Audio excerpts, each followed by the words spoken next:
시작. 신앙이란 무엇인가? 인격을 이루는 세 가지 요소가 있습니다. 바로 이성, 감정, 의지. 이렇게 세 가지입니다. 이성, 감정, 의지. 신앙이란 이 인간 인격의 모든 요소로 하는 것입니다. 이성으로, 지적으로 믿고, 그리고 감정적으로 사랑하고, 또 의지적으로 하나님을 향하는 것. 이렇게 인격의 3요소인 이성과 감정과 의지를 다해 하나님과의 관계를 갖는 것이 신앙생활입니다. 그렇게 하나님과의 전인격적인 관계를 이루어야 온전한 신앙생활을 할 수가 있습니다. 믿음과 사랑, 그리고 의지가 필요합니다. 의지, 이 하나님을 의지하는 것을 이야기하는데, 하나님만 의지하면서 소망하는 거죠. 하나님께 소망을 두는 것. 이렇게 믿음, 소망, 사랑과 연결이 되는 거예요. 사람이 어떤 대상을 어떻게 생각하는지는 그 대상에 대해서, 그 대상을 믿고, 그 대상을 사랑하고, 그 대상을 의지하는지 그것을 보면 알 수 있습니다. 그리고 그 사람이 무엇을 믿고 무엇을 사랑하고 무엇을 의지하는지를 보면 그 사람의 신앙을 알 수 있습니다. 재물을 믿고 의지하고 사랑하는 사람은 재물이 그 사람의 신이에요. 주변 사람, 나의 인맥을 믿고 사랑하고 의지하는 사람은 사람이 그 사람의 신입니다. 돈을 믿고 의지하고 사랑하는 사람은, 그런 사람은 참 많은데 그런 분들에게는 돈이 신입니다. 돈을 섬기고 있는 거예요. 돈을 향해 신앙생활을 하고 있는 것입니다. 여러분들 혹시 지금 돈을 섬기시고 있지는 않습니까? 또 자기 힘을 믿고 자기 힘을 사랑하고 자기 힘만 의지하는 사람이 있는데 그 사람에게는 자기 힘이 신입니다. 하지만 여러분처럼 하나님만 믿고 하나님을 사랑하고 하나님을 의지하는 그런 사람이 있는데, 지금 여러분들처럼 그런 사람은 하나님께서 기뻐하십니다. 지금 하나님께서 기뻐하시는 줄로 믿습니다. 그럼 참 신앙을 계속 가지시기를 바랍니다. 다윗과 골리앗의 전투 때 다윗의 신앙을 볼 수가 있습니다. 오늘 우리가 읽은 말씀을 통해 다윗의 신앙을 볼 수가 있어요. 하나님을 모욕한 거인 장수 골리앗을 향해 조그만 소년 다윗은 물맷돌만 가지고 달려들었습니다. 목숨을 걸고 달려든 거예요. 그런데 그거 외에 다른 방법은 없었을까요? 꼭 달려들어야만 했었냐는 거죠. 협공을 할 수도 있었고 다른 사람과 함께 싸울 수도 있었습니다. 또 후위를 도모할 수도 있었어요. 나중에 이스라엘이 블레셋에 스파이를 보낸다거나 물에 독을 타서 준다거나 그런 작전을 쓸 수도 있었습니다. 전략적으로 대처할 수도 있지 않았을까요? 골리앗을 이기는 것이 목적이라면, 전쟁에서 블레셋에 대해 승리하는 것이 목적이라면 당장은 일단 후퇴해도 국가적으로 다른 방법을 모색해 볼 여지는 있었습니다. 그런데 왜 굳이 다윗은 지금 당장 1대1로 정면 대결을 합니까? 왜 지금 거기에 목숨을 걸고 있는 겁니까? 그 목숨을 걸었다는 것 그 자체에 중요한 의미가 있는 것입니다.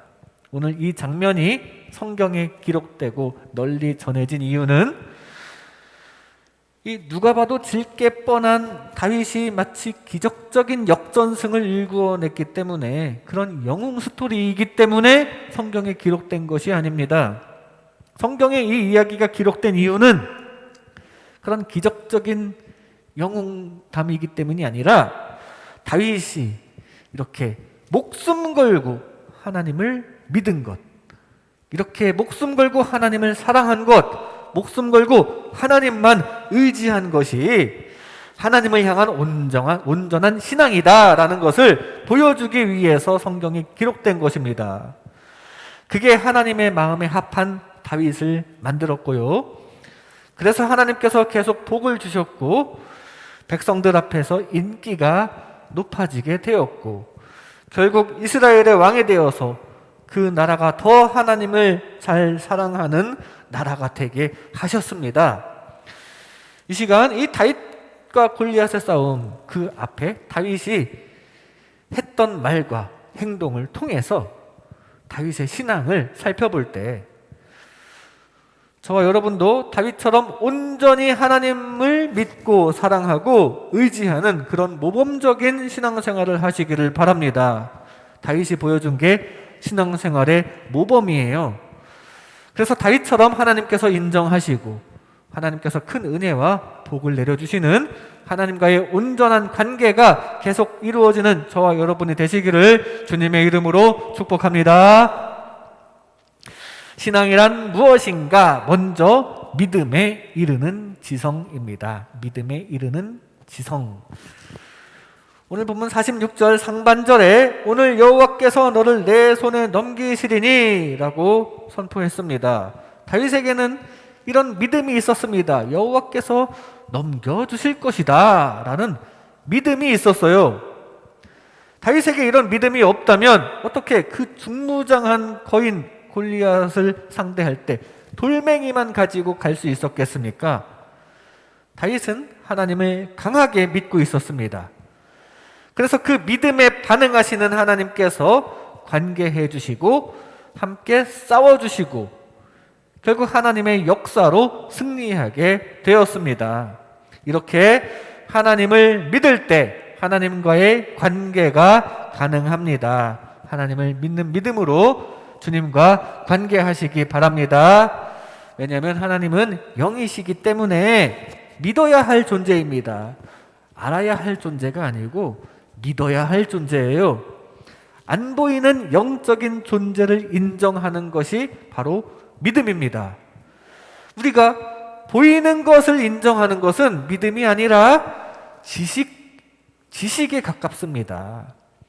우리 인간의 이성으로 확인하기 어려운 하나님, 우리 이성으로 확실하게 제대로 이해하기가 좀 어려운 그 하나님을 인정하는 것이 믿음이에요. 하나님은 믿음의 대상입니다. 이 영이신 하나님을 믿음으로 인정할 때 하나님께서 우리에게 다가오시고 하나님과의 관계가 시작됩니다. 믿음 가운데 하나님과 우리가 연결이 되는 것입니다. 이 시간도 지금도 믿음 가운데 연결이 되어 있어요. 여러분의 삶 가운데에도 항상 주님과 연결된 상태에 있으시기를 바랍니다. 혈루증에 걸린 여인이 믿음으로 예수님의 옷을 잡자 마치 전기가 연결되듯이 주님의 능력과 연결되었습니다. 그리고 고침받았어요. 예수님께서 말씀하십니다. 내 믿음이 너를 구원하였느니라. 믿음으로 붙잡는 그 순간 전기 코드를 꽂듯이 주님과 연결된 것입니다. 그리고 전기가 들어오듯이 주님의 능력이 들어온 거예요. 그 믿음으로 그 주님의 능력을 늘 받아들이는 저와 여러분 되시기를 바랍니다. 예수님께서는 치유 기적과 함께 복음의 말씀을 전하십니다. 방금 혈루증 여인에게도 네 믿음이 너를 구원하였느니라 복음을 선포하셨고요. 10명의 나병 환자가 고침을 받은 후에 감사하러 왔던 한 명에게 이렇게 말씀하십니다. 일어나 가라. 내 믿음이 너를 구원하였느니라. 믿음이 구원을 이루게 한다는 이 복음의 말씀을 전하시기 위해서 고쳐주신 거예요. 그 믿음을 주려고 우리에게 치유 기적을 주시는 중입니다. 우리에게 회복의 은혜, 치유의 은혜뿐만 아니라 형통함의 은혜를 주시는 이유는 믿음을 주시기 위해서, 믿음을 위해서 주시는 것입니다. 나사로를 살리신 후에도 하늘에 계신 아버지께 기도할 때 이렇게 기도하십니다. 이 말씀하옵는 것은 둘러선 무리를 위함이니 곧 아버지께서 나를 보내신 것을 그들로 믿게 하려 함이니이다. 믿게 하려고 거기에 포인트가 있습니다. 이 생명을 살리는 기적을 통해서, 나사로를 살리는 이 기적을 통해서 사람들로 하여금 믿음을 가지기를 원하시는 것입니다. 그런 주님의 의도대로 우리도 큰 믿음을 가져야 합니다. 우리도 주님께서 주시는 크고 작은 은혜를 통해서 믿음을 다잡으시기 바랍니다. 더욱 잘 믿음으로써 주님께서 계속 주시는 은혜가 계속되고 그 은혜가 충만하시기를 바랍니다. 우리가 머리로 지식 차원에 머물러서는 안 됩니다. 우리 복음을 머리로 아는 것만 가지고는 안 돼요. 우리 기독교의 교리에 대해서 아는 사람은 많습니다. 많은 사람들이 이미 알고 있어요. 교리에 대해서는. 그런데 안다고 믿는 게 아닙니다. 우리는 그 하나님의 구원의 은혜를 믿음으로 받아들여야 합니다.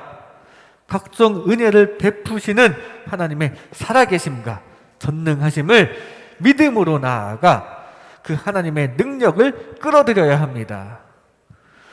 목숨 걸고 나아갈 때 하나님께서 싸워주실 것이라는 믿음을 가진 다윗처럼 믿음으로 하나님과의 관계를 이루시기를 바랍니다. 그리고 그 믿음으로 하나님과 관계를 이루는 기쁨을 여러 사람과 나누는 간증이 있다면 더욱더 좋을 거예요. 그것이 하나님을 영광되게 할 것입니다. 더 넓은 세상에 믿음과 은혜를 끼치게 될 것입니다. 더 많은 사람들이 하나님과 관계를 가지게 할 수 있을 것입니다. 그렇게 믿음으로 하나님과의 관계를 이루고 또 그것을 전할 수 있는 주님의 참된 자녀 되시기를 주님의 이름으로 축복합니다. 다윗에게는 믿음에 이르는 지성이 있었습니다. 신앙이란 무엇인가? 다음으로 사랑하는 감정입니다. 사랑하는 감정. 45절 말씀에 다윗이 블레셋 사람에게 이르되 너는 칼과 창과 단창으로 내게 나오거니와 나는 만군의 여호와의 이름 곧 내가 모욕하는 이스라엘 군대의 하나님의 이름으로 내게 나아가노라. 다윗은 하나님을 모욕하고 저주하는 골리앗에 대해서 참을 수 없는 감정을 느끼고 나선 것입니다. 즉 하나님을 사랑하는 마음으로 목숨 걸고 하나님의 명예를 지키기 위해서 나섰습니다. 이렇게 하나님을 사랑할 때 하나님과의 관계가 완성됩니다. 왜냐하면 하나님의 속성도 사랑이시고 하나님과의 관계도 결국에 사랑의 회복이기 때문입니다. 하나님을 그렇게 진정으로 사랑하시기를 바랍니다. 이 세상은 사랑에 이 반대되는 욕심에 의해서 그것에 의한 죄에 의해서 오염되었어요. 그것을 해결하는 방법은 사랑입니다. 그래서 부자가 어떻게 영생을 얻습니까? 라는 질문에 예수님께서는 사랑을 제시하셨습니다. 네 이웃을 네 자신과 같이 사랑하라. 그리고 그 사랑을 온전하게 실천하기 위해서 재산을 팔아서 구제하라 라고 하셨는데 이 부자는 사랑이 부족해서 그런지 근심하고 그대로 돌아갔어요. 사랑이 해결책입니다. 온전한 사랑의 마음을 가질 수 있기를 바랍니다. 그 사랑하는 마음으로 다윗은 전 재산보다 더 소중한 목숨까지 걸고 나아간 것입니다. 그냥 그대로 맞닥뜨리면 목숨을 잃을 게 뻔했지만 그래도 다윗은 하나님에 대한 사랑 때문에 그저 하나님을 사랑하는 마음으로 나아간 것입니다. 그런 사랑이 저와 여러분에게도 가득하게 되시기를 바랍니다. 하나님과 관계하더라도 욕심을 가지고 하나님을 대하면 진정한 하나님과의 관계가 어려워집니다. 하나님 자체보다 하나님께서 주시는 것들과의 관계만 추구하는 거죠. 욕심은 이기적인 것이기 때문에 그 하나님 주시는 것들에만 집착을 하고 거기에 욕심 부리다 보면 결국 분열을 일으키게 될 것입니다. 그러나 사랑은 그런 것이 아니라 이타적인 것이고 분열이 아닌 연합을 일으키는 것입니다. 하나님께서 주시는 것도 중요하지만 하나님 그 자체와의 관계, 거기에 의미를 두고 하나님 그 자체를 순수하게 사랑하는 것이 필요합니다.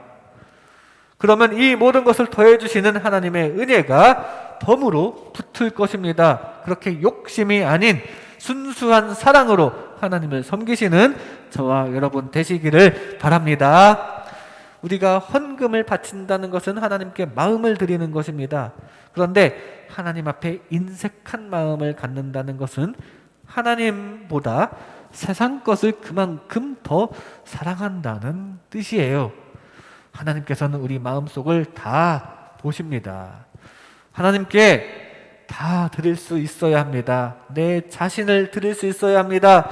내 소유물을 다 드릴 수 있고 내 목숨까지도 드릴 수 있기를 바랍니다.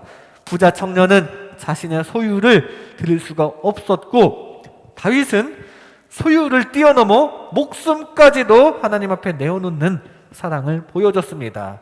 우리도 하나님을 진정으로 사랑하여 주님과의 관계를 완성할 수 있기를 바랍니다. 2007년에 아프가니스탄의 인질로 잡힌 배형규 목사님은 끝내 그곳에서 순교하였습니다. 그곳이 정말 위험한 곳인 줄 다 알고 출발한 것이었고 결국 거기서 목숨을 바치게 되었습니다. 그분뿐만 아니라 함께한 다른 사람들도 사실 출발할 때부터 목숨 걸고 간 것입니다. 목숨 걸고 간 것이에요. 주님을 위해서요. 그 사태 후에 여론이 나빠진 것은 사실입니다. 그 나라에 간 것이 사회적으로는 엄밀히 잘못이기도 하고 또 현지에 입국한 것도 불법적인 방법이었습니다. 그래서 안티사이트 중심으로 기독교가 핍박받기도 하였습니다. 그런데 이럴수록 우리는 기도를 많이 해야 합니다. 사실 반성할 점도 많이 있어요. 무조건 그 상황에 거기를 간 것을 옹호하기 어려울 수도 있습니다. 왜 굳이 기독교를 욕먹이고 그러느냐 하는 생각도 가질 수 있습니다. 하지만 주님을 위해서 목숨 걸고 나아갔다는 것 하나만은 우리가 반드시 기억해야 할 태도입니다. 목숨 건 그 자세, 그거 하나만은 우리가 기억하고 본받아야 해요. 예수님께서는 우리를 위해서 목숨을 바치셨습니다. 십자가의 피로 우리를 사셨어요. 그러므로 우리는 사나 죽으나 주님의 것이라고 생각해야 마땅합니다. 주님을 위해 살고 주님을 위해 죽을 각오가 필요합니다. 그게 주님에 대한 진정한 사랑입니다. 악착같이 자기만 위해 살고 죽는다면 그렇게 해서 얻는 것이 무엇이겠습니까?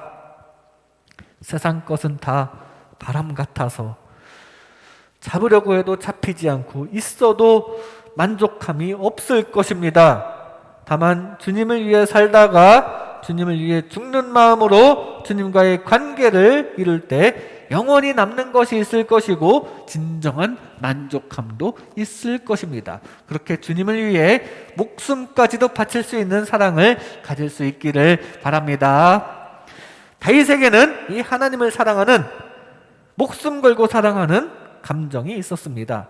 마지막으로 신앙이란 의지하려는 의지입니다. 의지하려는 의지. 47절 하반절에 전쟁은 여호와께 속한 것인즉 그가 너희를 우리 손에 넘기시리라.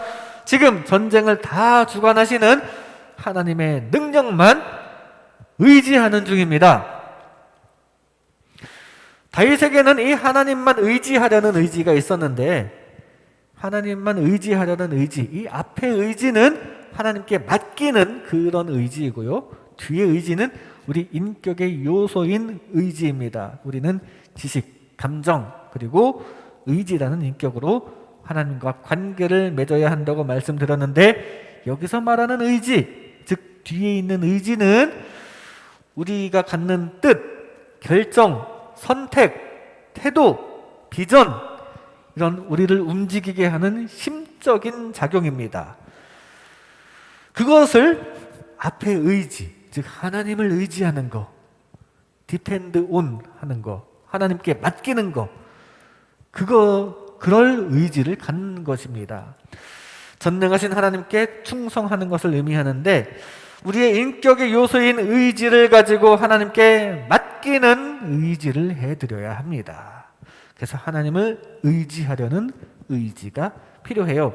사무엘상 17장 33절에 사울이 다윗에게 이르되 네가 가서 저 블레셋 사람과 싸울 수 없으리니 너는 소년이요 그는 어려서부터 용사임이니라. 당시 왕이었던 사울 왕이 다윗을 말리고 있는 중입니다. 다윗도 자신의 힘으로는 불가능하다는 것을 알고 있었어요. 그걸 몰라서 지금 사울 왕 앞에 나가서 자신이 나가겠다라고 한 게 아닙니다. 몰라서 그런 게 아니에요. 오히려 자기 자신에게는 힘이 없다, 자기 자신에게는 의지할 게 없다라는 것을 다 알고 오히려 목숨 걸고 하나님만 의지하면서 하나님의 능력을 의지하는 중입니다. 이렇게 하나님을 의지할 때 하나님과의 관계가 이루어집니다. 하나님을 의지할 때 하나님과의 관계가 이루어지고, 하나님만 의지하면 하나님과의 관계가 더 확실히 이루어집니다. 하나님을 의지하시기 바랍니다. 그리고 가능하면 하나님만 의지하여 하나님과의 관계가 더 확실히 이루어지는 저와 여러분이 되시기를 바랍니다. 아기가 어리면 어릴수록 엄마만 의지하죠. 점점 클수록 엄마도 의지하긴 하지만 점점 자기 자신을 의지하기도 하고, 더 크면 세상의 다른 것들을 더 많이 의지하게 됩니다. 하나님과의 관계도 마찬가지예요. 예수님께서 어린아이와 같아져야 한다고 하신 것처럼 어린애기가 엄마만 의지하듯 우리도 하나님만 의지할수록 좋은 것입니다. 하나님께 맡길수록 좋은 것이라는 사실이에요. 그런데 우리가 머리가 자라고 자존심이 생기고 욕심도 생겨서 점점 자기 힘을 내 스스로 하겠다고 나 혼자만 내 것을 의지하고 그러느라고 그만큼 하나님을 의지하지 않아서 세상 일이 잘 안 되는 것입니다. 야곱이 처음에 그랬어요. 자기 자신의 지혜를 의지했어요. 자기 꾀로 팥죽을 써서 장자의 축복을 가로챘다가 축복은커녕 집에서 도망쳐 광야에 버려진 나그네 신세가 되었습니다. 아, 내 지혜 가지고는 안 되는구나. 그때 하나님께서 나타나신 것입니다. 아, 그렇구나. 하나님만 의지하자. 그러자 하나님께서 행동하시고 일하시고 함께 하시고 결국 야곱은 큰 부자가 되었습니다. 족장이 되었어요. 이렇게 전적으로 하나님만 의지할 때 하나님과의 관계를 이룰 수 있는 줄로 믿습니다. 지금 온 세상은 재물신을 섬기고 있는 듯합니다. 돈만 있으면 다 된다고 생각합니다. 그러다 보니 하나님께서 자리 잡으실 곳이 없습니다. 마태복음 6장 24절에 한 사람이 두 주인을 섬기지 못할 것이니 혹 이를 미워하고 저를 사랑하거나 혹 이를 중히 여기고 저를 경히 여김이라. 너희가 하나님과 재물을 겸하여 섬기지 못하느니라. 세상은 점점 황금 만능주의가 되어가고 그만큼 하나님을 멀리하고 있습니다. 돈도 좋지요. 자기 마음대로 욕심을 추구할 수 있으니까 좋습니다. 그에 비해 하나님은 어떻습니까? 하나님께서 좋은 것을 주신다는 것은 알고는 있는데 이상하게 썩 내키지가 않습니다. 당장에 내 육신의 만족을 주는 것이 아니기 때문입니다. 하나님을 통해서 결국에는 진정한 만족과 행복을 얻을 수 있겠지만 그래도 우리는 당장 눈앞에 욕심을 떨쳐버리지 못하고 우리 인간들은 하나님보다 돈을 더 섬기기가 쉽습니다. 왜냐하면 내 마음대로 쓸 수 있는 자원이니까요. 그런데 분명 이 인간의 자원, 돈에는 한계가 있습니다. 그것을 빨리 깨닫는 것이 중요합니다. 돈뿐만 아니라 이 세상 많은 것들은 무익하다는 것, 그리고 우리 자신이 부족하다는 것을 느끼는 것이 중요합니다. 그 한계를 느끼게 된다면 그때가 기회입니다. 하나님을 더욱더 의지할 찬스예요. 우리의 힘으로 안 된다는 걸 깨닫는 것이 첫 단계입니다. 우리 인간의 힘으로는 죄의 문제도 해결할 수 없지만 세상 문제도 다 완전히 해결할 수도 없어요. 그걸 깨닫고 전능하신 하나님을 더욱더 의지하고 기도하시기를 바랍니다. 그리고 무엇을 하든지 하나님만 의지하시기를 바랍니다. 우리는 아무 생각 없이 지내다 보면 자기 힘만 의지하게 됩니다. 내 힘만 의지하게 되어요. 내 지혜, 나의 소유, 나의 인맥, 그런 것들을 많이 의지하십니까? 아니면 얼마나 하나님께 기도하십니까? 바라기는 하나님을 더 의지하며 하나님과 관계를 이루고 그렇게 하나님께서 삶 가운데 함께 하시며 일하시는 저와 여러분의 삶이 되시기를 주님의 이름으로 축복합니다. 이 시간 신앙이란 무엇인가? 라는 제목으로 하나님의 은혜를 나눴습니다. 신앙이란 믿음에 이르는 지성입니다. 지식 차원에 머무르지 말고 하나님의 살아계심을 믿음으로 주님과 관계하시기를 바랍니다. 사랑하는 감정입니다. 주님을 위해 목숨까지도 바칠 수 있는 사랑을 가질 수 있기를 바랍니다. 의지하려는 의지입니다. 세상이 해결할 수 없다는 것을 깨닫고 전능하신 하나님께 기도하며 의지하시기를 바랍니다. 이렇게 주님께 전심으로 주님을 믿고 사랑하고 의지하는 그런 신앙을 보임으로써 주님께서 다윗을 사랑하셨듯이 여러분 한 사람 한 사람 더욱더 사랑해 주시는 일이 가득하게 되시기를 주님의 이름으로 축복합니다. 기도하겠습니다.